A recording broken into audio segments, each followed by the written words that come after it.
اطلاعات یہ ہیں کہ حکومت پاکستان نے ایک فیصلہ کر لیا ہے کہ جو مسئلہ کشمیر ہے، خاص طور پہ جو انسانی حقوق کی خلاف ورزیاں ہیں، اس کو انٹرنیشنل کورٹ آف جسٹس میں ٹیک اپ کیا جائے گا۔ لیکن یہ بڑا ٹیکنیکل معاملہ ہے اور اس سلسلے میں بہت سی جو قانونی معاملات ہیں اس پہ بھی صلاح مشورہ جاری ہے۔ لیکن ندیم افضل چند صاحب، میں آپ سے جاننا چاہتا ہوں کہ اس کے لیے ہمارے صرف دفتر خارجہ کو نہیں بلکہ جو ministry of law and justice ہے اس کو بھی ایک بہت بڑی ایک ایکسرسائز کرنے کی ضرورت ہے۔ تو کیا تیاری مکمل ہے؟ دیکھیں، تیاری ہو رہی ہے۔ اٹارنی جنرل آفس ہو گیا اور ہمارا لا منسٹری ہو گئی، اور ابھی بھی کیبنٹ میں کے بعد بھی پھر ایک میٹنگ ابھی اس وقت بھی جاری ہے اور بڑا سیریس ڈسکشن ہو رہی ہے۔ کچھ وکلاء کا پینل سلیکٹ بھی کیا گیا ہے اور ان سے رابطے میں ہے۔ میرے خیال ہے ڈسکشن ہو رہی ہے، کل تک آپ کے سامنے آ جائے گی بات۔ اچھا، جب تک چیزیں فائنلائز نہیں ہوتی اس وقت تک میں نہیں سمجھتا کہ وہ چلے ٹھیک ہے۔ لیکن آپ کچھ ایشوز آئیڈینٹیفائی کر سکتے ہیں کہ جو انٹرنیشنل کورٹ آف جسٹس میں جن کو دیکھیں، مین ہیومن رائٹس کی ہے،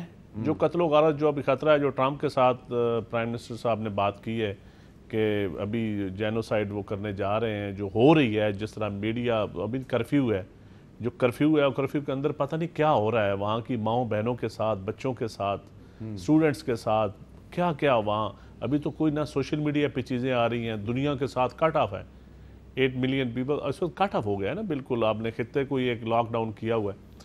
تو یہ چیزیں آپ میرے خیال میں انٹرنیشنلی ہمیں خواہ جنرل اسمبلی ہو، خواہ UN ہو، خواہ انٹرنیشنل میڈیا ہو، اور میں سمجھتا ہوں کہ آپ دیکھیں انگلینڈ کے اندر کشمیری بھائی، سکھ، دوسری کمیونٹی کے لوگ بھی جتنی تیزی کے ساتھ پوری دنیا میں پاکستانیوں نے یا پاکستان کے دوستوں نے دوسرے ممالک کے لوگوں نے جس طرح مظاہرے کیے ہیں، میں سمجھتا ہوں ان مظاہروں کا بھی ایک بہت بڑا رول ہے اس وقت انٹرنیشنلائز کرنے میں اس ایشو کو۔ اور اس ایشو نے میں کہتا ہوں بہت پازیٹیو انگڑائی لی ہے کہ پراپوگنڈا تو آپ نہیں، وہ پہلے آپ کہتے ہیں پراپوگنڈا نہیں کرنا تو، لیکن اس وقت انگڑائی کا لفظ بہت اچھا لیا، انگڑائی کا لفظ اچھا ہے۔ ہاں، پراپوگنڈا کا غلط ہے نہیں، وہ انہوں نے وضاحت کر دی۔ نہیں وہ وضاحت تو میں سمجھتا ہوں کہ اس وقت یہ ایشو جو ہے نا جی، آپ پاکستان کے دیکھیں، انڈیا کے اندر تو پھر بھی لوگ ہیں نا جو مودی کے خلاف بول رہے ہیں، لبرلز جو ہیں، لبرلز بھی اس پہ تنقید کر رہے ہیں، جو کہہ رہے ہیں کہ آپ نے آج مودی کا انڈیا بنا دیا ہے۔ لبرلز سے زیادہ تنقید لیفٹسٹ کر رہے ہیں۔ لیفٹسٹ لبرل اور لیفٹسٹ میں بڑا فرق ہے۔ ہاں، فرق تو ہوتا ہے۔ لبرل تو یہاں بھی سوڈو ہر جگہ ہی ہوتے ہیں۔ لیکن سب سے سخت تنقید کی ہے میرے خیال میں کمال کر دی ہے 15 اگست کو ارندھتی رائے نے۔ اس نے کہا ہے کہ یہ اس نے یوز کیا لفظ کلونیلزم، اس نے کہا RSS از دا اسٹیٹ، اور اس نے کہا آرکیٹیکچر بن رہا ہے انڈین فاشزم کا۔ یہ اس نے لفظ استعمال کیا ہے۔ ارندھتی رائے نے، ہندوستان کی سٹیزن ہے، دلی میں رہتی ہے، تو اس نے کہا ہے، اور اس نے کہا ہے کہ یہ کہاں رکے گا معاملہ۔ اور ایک اور بات میں ایڈ کرنا چاہتا ہوں کہ آپ جو کہہ رہے ہیں لیگیلٹی بڑی امپورٹنٹ ہے۔ کشمیر ایک متنازع علاقہ ہے under international law and UN resolutions, اس پر آپ نے اینیکسیشن کر دی ہے اور اس کو تقسیم کر دیا ہے، لداخ اس طرف ادھر، تو جیسے اس کا تو بڑا سخت reaction under international law. International court of justice میں ہم کن ایشوز کو ریز کر سکتے ہیں؟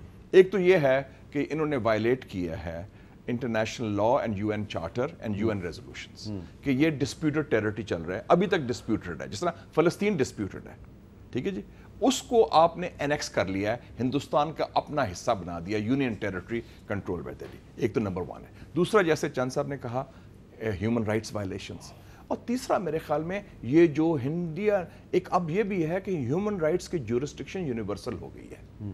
آپ کو پتہ ہے جنرل پونیشو کو اریسٹ لنڈن میں کیا تھا by the European court of human rights. اگر آپ پیلٹ گنز استعمال کر رہے ہیں جو اینیملز کے لیے ہوتے ہیں، جو جانوروں کے لیے ہوتے ہیں، لوگوں پر، تو آپ وار کرائمز کمٹ کر رہے ہیں۔ اس کا بھی ایک ریزسٹنس کا، کیونکہ وہ آپ جو بندے مار رہے ہیں۔ اور تیسرا یہ پوائنٹ بھی آئے گا کہ we should treat Modi and Ajit Doval یہ گینگ آف 4 کو ایز وار کرمنلز۔ اور چوتھا پوائنٹ ہے یہ جو آئیڈیالوجی ہے RSS کی، یہ فاشسٹ اور ریسسٹ آئیڈیالوجی ہے۔ ان کے بیانات لائیں، ان کے ایکشنز لائیں، اور یہ جو میں تو کہتا ہوں جوئش لوگ بڑے سپورٹ کریں گے آپ کو کہ یہ تو ہٹلر کے فالوور ہیں، یہ تو مسولینی کے فالوور ہیں۔ ان لوگوں نے اپنی کتابوں میں ویلکم کیا ہوا ہے ہٹلر کا ہولوکاسٹ، اور انہوں نے ابھی تک وہ جو نکر پہنتے ہیں خاکی اور وائٹ، وہ تو آپ کے خیال میں یہ ہمارے یہ جو آپ نے کمیٹی بنائی ہے فورن آفس میں، اس کمیٹی کو یہ بات جو ہے ان کی کتابیں نکال کے تو جا کے لیکن یہ صرف فورن آفس کی کیپیسٹی نہیں ہے، یہ ہمارے سسٹم میں لا منسٹری میں ڈیو ریسپیکٹ یہ بڑا سیریس ایک ٹیم بننی چاہیے اور بڑے ہوشیار، اس ٹیم کے آپ بھی ممبر ہونے چاہیے ان آفیشیلی۔ چلیں خاموشی سے. لیکن آپ مشاہد صاحب، آپ اور نوید قمر صاحب، یہ جو کتابیں ہیں ان کے جو آئیڈیالوگ ہیں بڑے بڑے RSS کے، ان کی کتابوں میں سے وہ آپ نکال کے تو ایک خط کی صورت میں بنا کے، پمفلٹ کی صورت بنا کے آپ ٹرمپ کو اور باقی لوگوں کو نہیں، بالکل ہم تیار ہیں. خاص طور پہ فرانس کی جو حکومت ہے اس کو تو یہ سب کچھ دکھانے کی ضرورت ہے. شرم دلائیں وہ، کیونکہ وہ پیسے میں جا رہے ہیں رافیل کے لیے. 23 اگست کو مودی جا رہا ہے Paris. It's all about money. France والے معاف کرنا بڑے وہ اس معاملے میں بڑی جلدی بکتے ہیں. وہ انہوں نے نیوکلیر ریپروسیسنگ پلانٹ بھٹو صاحب سے وعدہ کیا تھا، امریکن ڈنڈا آیا تو یو ٹرن لے لی. اب ادھر پیسے کی خاطر انہوں نے لبرٹی، ایکوالٹی، فرٹرنٹی، فرینچ میں انقلاب آیا تھا ہیومن رائٹس کا، انہوں نے ہیومن رائٹس بھول گئے ہیں اور وہ واحد ملک ہے جنہوں نے گند کیا ہے. لیکن اس معاملے پہ آپ یہ اپریشیٹ کرتے ہیں کہ انگلینڈ جو ہے اس نے، برطانیہ نے سیکورٹی کونسل کے اجلاس میں بڑی ایک اچھی پوزیشن لی. میں کہتا ہوں انگلینڈ، USA اینڈ رشیا سب کو آپ کریں. اور چائنا تو خیر نمبر 1 ہے، اس کا مقابلہ ہی کوئی نہیں نا. چائنا کا مقام ہی اور ہے. آئی ایم سوری، کچھ لوگ آپ کے کہتے تھے اس مودی سے کہ جی چھوڑیں جی چائنا کی اب ضرورت نہیں، اب بڑا ہمارا ایشو ہو گیا. آپ کو ثابت ہو گیا ڈسپائٹ دا فیکٹ. آپ کو پتا ہو کہ چائنیز پریزیڈنٹ بھی اکتوبر میں انڈیا کے دورے پہ جا رہے ہیں، اور شاید پاکستان بھی آ جائے، نیپال بھی آ رہا ہے. اچھا، اور ایک اور چیز بتا دوں، 26 اگست کو چائنا کا بڑا ہائی پاورڈ ملٹری ڈیلیگیشن آ رہا ہے، vice chairman of the central military commission. 6 ستمبر کو چائنا کا وزیر خارجہ بھی آ رہا ہے، وانگ جی. 6 ستمبر کو یوم دفاع کے ادھر جی بالکل ادھر آ رہا ہے، وانگ جی آ رہا ہے. یہ تو بڑی اچھی. تو آپ دیکھیں آپ کا چائنا کے ساتھ اتنا گہرا رشتہ ہے، اور جو اسٹریٹجی آپ نے بنانی ہے وہ چائنا سے مل کے بنائیں گے. کیونکہ چائنا، مودی نے ایک اور بڑی غلطی کر گیا ہے. وہ چائنا، انہوں نے جو کیا چائنا سے بھی پنگا لے لیا. China is now a party. So جو بھی ہم اسٹریٹجی بنائیں گے ڈپلومیٹک ادروائز، وہ چین سے مل کے بنائیں گے. کیونکہ China is now a party. ان کا بھی ایریا کو گڑبڑ کی ہے. نوید قمر صاحب، آپ کے خیال میں ہمیں ایز پاکستانی اسٹیٹ اس سارے معاملے میں ہمیں آگے کیسے بڑھنا ہے؟ دیکھیں، ہمیں فرسٹ آف آل تو جیسے اپنا جو نیریٹو ہے، کیونکہ میرے حساب سے پہلے ہمارا نیریٹو کم از کم ویسٹ میں تو بالکل سنا ہی نہیں جا رہا تھا. ایک آدھ کوئی ہمارے بہت قریبی دوست ملک ہیں، وہاں شاید ایٹ لیسٹ گورنمنٹ لیول تک لوگوں تک تو پھر بھی ہو. ویسٹ میں تو بالکل ہی نہیں سنا جاتا تھا. ہمیں ایک ٹیررسٹ اسٹیٹ کر کے الگ مقام ملتا تھا، اور انڈیا کو ایز اے برجننگ ڈیموکریسی اور سیکولرسٹ اینڈ آل دیٹ وہ الگ ہوتا تھا. اب انڈیا کے ایکشن کے بعد وہ سچویشن چینج ہو رہی. جو اس کو فالو کر رہا ہے اس کو سمجھ میں آ رہا ہے کہ یہ اب اتنا بھی وہ سٹارک ون سائیڈڈ چیز نہیں ہے. ہمیں اس ونڈو کا فائدہ لینا چاہیے. ایکشنز انہوں نے کیے ہیں، اور ظاہر ہے کہ جیسے ندیم نے بھی کہا کہ جب کرفیو اٹھے گا، جب وہاں کے حالات زیادہ سامنے آئیں گے، تو پھر آہستہ آہستہ پتہ چلے گا کہ ایگزیکٹلی ہوا کیا. اور اس نئے سچویشن میں جو پھر نئے اس کے جذبے کے ساتھ لوگوں کا ریئیکشن اس پہ ہوگا کشمیر کے اندر، اس کو بھی تو اسٹیج پہ ہائی لائٹ کرنے کی ضرورت ہوگی. تو میرا خیال ہے کہ یہ والی جو وار ہے، آپ اس کو پروپیگنڈا نہ کہیں، جو آپ کی مرضی ہے، لیکن ساری زندگی ہم نے ہمارے خلاف پروپیگنڈا ہوتے ہوئے سنا ہے. اب ہمیں ایک کاؤنٹر نیریٹو جو ہے اس کے لیے بھی جو ہے جگہ بنانی چاہیے دنیا کے آنکھوں اور کانوں کے لیے. So I think that is very important. ایک ایڈیشنل بات میں جو انٹرنیشنل کورٹ آف جسٹس جو ہے اس کے ساتھ ساتھ اب ہمیں سیریسلی سوچنا چاہیے انٹرنیشنل کرمنل کورٹ کے بارے میں بھی. ہم بات تو کرتے ہیں لیکن انفارچونیٹلی ابھی تک پاکستان تک ممبر نہیں ہے ICC کا. ہندوستان بھی نہیں ہے. یہ دونوں ملک نہیں ہیں. اور پاکستان اس لیے نہیں تھا کہ ہندوستان نہیں ہے. بابا ہمیں تو سوٹ کرتا ہے جو ایکشنز ہندوستان کر رہا ہے. لیکن دنیا میں اگر کسی نے جا کے دنیا کے ڈکٹیٹرز کو جنہوں نے اس قسم کے جینوسائڈز کی ہیں ان کو لے کے آنا اور ان کا ٹرائل کرنا اور سزائیں دینا، یہ صرف ICC کا کام ہے.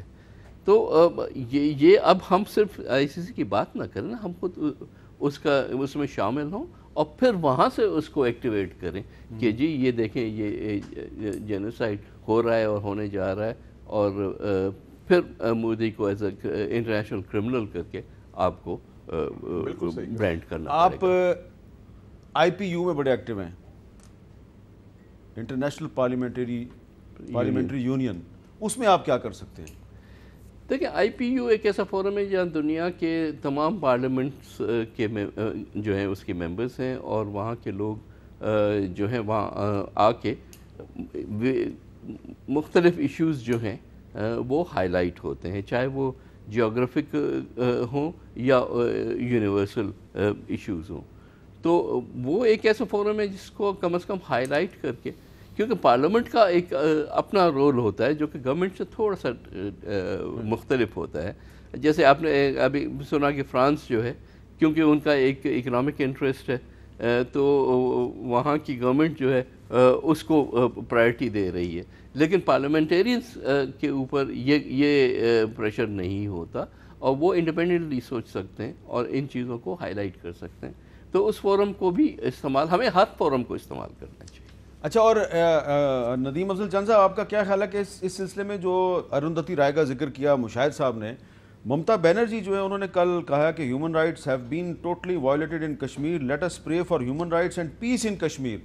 تو کیا ہندوستان میں وہ چیف منسٹر ہیں ویسٹ بنگال کی، کیبنٹ میں بھی ذکر ہوا، ان کا ذکر کیبنٹ میں بھی ہوا ہے، تو ان تک نہیں پہنچنا چاہیے، ان کا شکریہ نہیں ادا کرنا چاہیے، یا آپ کا شکریہ ادا کرنے سے ان کی پوزیشن خراب ہوگی؟ نہیں، یہ بھی سوچا جا سکتا ہے. بہرحال میں سمجھتا ہوں جو کوئی بھی ہو، خواہ کوئی پولیٹیکل ہو، کوئی سوشل ایکٹیوسٹ ہو، کوئی سول سوسائٹی کے لوگ ہوں، کوئی سیلیبریٹیز ہوں انٹرنیشنلی دیکھ رہے، تو وہ ان سے ہم انشاءاللہ آج گورنمنٹ کشمیر کمیٹی کے ذریعے، پارلیمنٹ کے ذریعے یہی آج اسٹریٹجی ڈسکس ہوئی ہے کہ لوگوں کو ان ٹچ کیا جائے جتنا ہو سکے انٹرنیشنلی. اور سب سے بڑی بات یہ ہے کہ اس وقت پاکستان میں سمجھتا ہوں اس کاز کے لیے یونٹی کی بہت ضرورت ہے، اور اب آپ کو بھی اور ہمیں دعا کرنی چاہیے کہ آنے والے دنوں میں ہم آپس میں بھی اس کاز کے اوپر ہم یونائٹ رہیں. اور میں اس میں پھر اپوزیشن کا شکریہ ادا کرتا ہوں. یہ ایک ایسا کاز ہے، میں سمجھتا ہوں کہ اس کاز کو ہم جتنا، اب پھر تاریخ معاف نہیں کرے گی جب جو اس کاز کے ساتھ اب ڈس آنیسٹی کرے گا نا، ہم اپنے چھوٹے ہم اپنی لڑائیاں لڑتے رہیں گے، اپنی پارلیمنٹ کے باہر ہو، جو جماعتیں پارلیمنٹ کے باہر بھی ہوں. میں سمجھتا ہوں اس کاز کے اوپر ان کو بھی اس وقت ایک آواز ہونا چاہیے، اور پرائم منسٹر کے ساتھ باقی اپنے اختلافات، اپنی سیاست اپنی جگہ، لیکن ایسی کوئی حرکت خواہ حکومت کی طرف سے خواہ اپوزیشن. یہ جو اسمبلی کا اجلاس اس مہینے کے آخر میں ہونے والا ہے، تو اس میں کوئی توقع ہم کریں کہ حکومت اور اپوزیشن کی طرف سے وہ رویہ نہیں اختیار کیا جائے گا جو کشمیر پہ پارلیمنٹ کے مشترکہ اجلاس میں اختیار کیا گیا؟ وہ بھی انفارچونیٹ ہوا، میں سمجھتا ہوں نہیں ہونا چاہیے تھا، وہ کوئی اچھی چیز نہیں. لیکن چلو ریزولوشن، ایک جوائنٹ ریزولوشن آ گئی، اور میں سمجھتا ہوں لیکن ہمیں ایسا میسج دینا چاہیے کہ دنیا سمجھے کہ پاکستان کہ ساری پولیٹیکل پارٹی، ساری عوام اس ایشو کے ساتھ کھڑی ہیں، اور یہ ان کی زندگی موت کا مسئلہ ہے. اچھا، اس پہ اب مشاہد صاحب میں نے آپ سے بھی پوچھنا کہ اس پہ ہمیں آگے کس طرح بڑھنا چاہیے. میں نے جو نوید قمر صاحب سے سوال کیا کہ بطور ایک ریاست کے پاکستان کو اس معاملے کو آگے لے کے کیسے بڑھنا ہے، کیونکہ اب پاکستان میں ایسی بھی آوازیں اٹھ رہی ہیں کہ کچھ ہمیں اپنے ڈومیسٹک ایشوز ہیں اس پہ بھی توجہ دینے کی ضرورت ہے. کشمیریوں کا ساتھ دینا تو بالکل ہر پاکستانی کی ذمہ داری ہے، اور ہمارا جو آئین ہے اس میں تو آرٹیکل 257 ہے. ہندوستان کے آئین میں 370 تھا، انہوں نے اس کو اڑا دیا. ہمارے آئین میں آرٹیکل 257 ہے، تو ہماری تو آئینی ذمہ داری بھی ہے. لیکن کچھ لوگ کہہ رہے ہیں جناب کہ دوسرے ایشوز پہ بھی فوکس کریں. اس کا مشاہد صاحب کے پاس کیا جواب ہے، ان سے پوچھتے ہیں.